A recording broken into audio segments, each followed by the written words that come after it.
I wanted to touch on this. If you want to check it out for yourself, Online Hate Prevention Institute, ohpi.org.au. Dr. Andre Oboler is on the phone. Now, you're the man behind this website. How are you this morning? Good, thank you for having me. No, thank you for having a chat with us. Now, I came across this the other day, and I was literally just scrolling through the Geelong page, which is basically highlighting great things that happen in the city, but also a couple of flogs that are taking their keyboard warriors to a whole nother level. And it directed me to you, and I found what you do very interesting. Do you want to explain your website and your mission a little bit? Okay, so the Online Hate Prevention Institute is the only harm prevention charity in Australia with a mandate specifically to prevent harm from online content. So we deal with content on Facebook, YouTube, Twitter and other platforms, which is promoting racism or vilification against people, religious vilification as well. We've seen misogyny through various platforms, promotion of suicide. And what we do is we try and get that content removed, and we also try and get the platforms themselves to improve the way they work so that people's complaints when they report something are acted upon more quickly and more effectively. Wonderful. Because I know personally I have a particular problem with one person, and you report it to Facebook and Facebook just doesn't do anything. So we could then come to you with what we've got, and you could then work on our behalf to get it removed. Yes, so what we do is we document the examples of these incidents when they occur. We always take out the names of the perpetrators because we don't want to have a backlash against someone. Someone does the wrong thing, but the backlash can sometimes be even more severe than what they posted. So we put the examples up there. We encourage the public to report the content, and then we also have backroom channels to discuss things with people like Facebook. So we highlight it with them and try and push them to take action. This is clearly an evolving problem, and it's getting more attention and giving more spotlight over time.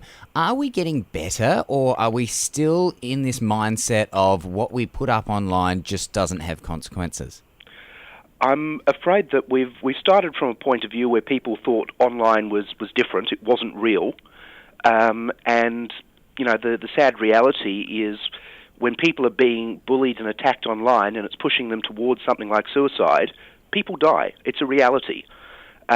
We've just got to the point where the public are starting to realise that these things happen, that there are consequences, and the platforms are starting to feel a little bit of pressure that they need to do better than they've been doing. But the chances are still, you know, if you report something, the most likely outcome is you'll get your report rejected. Yeah. That's still where we are today. Mm-hmm. Well, I guess you probably need funding to do all this sort of stuff with. How is it running at the moment? Are you taking donations, or are you just dealing with being self-funded? No, we do take donations, and we're at the moment entirely funded by donations from the public. As a tax-deductible charity, we do issue people receipts, and they can claim that back when they put in their tax returns. Mm-hmm. But we've got 5 staff working, all of us part-time here. We haven't got the funding to go full-time at the moment. And we're sort of struggling to keep our head above water. The stuff just keeps flooding in. Oh, I could imagine. And you're doing such a wonderful service, so please try and truck along, because this is just going to get worse and worse. Where did your passion for this come from? I studied at Monash, computer science, so my background comes from the tech area.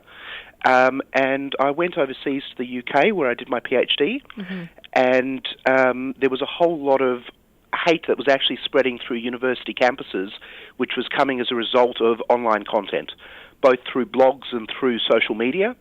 And I started looking around for somebody, you know, I was getting attacked, other people I knew were getting attacked, and we were looking, who do we go to, who's dealing with this? And eventually we went to another major organisation, said, who deals with this? And they said, well, apparently you do. Good luck. Oh, okay. So that's where it all started. Right. Well, it's great because we really were desperately in need of someone like you. So if you are having problems with anything online, Online Hate Prevention Institute, ohpi.org.au. You also have a Facebook that you can check out, which is just the /online hate. So, and we're at just past 18,000 supporters now. We're hoping we hit 20,000 soon. Well, you will after this morning, Andre. Thank you so much for taking some time out with us. Thank you for having me.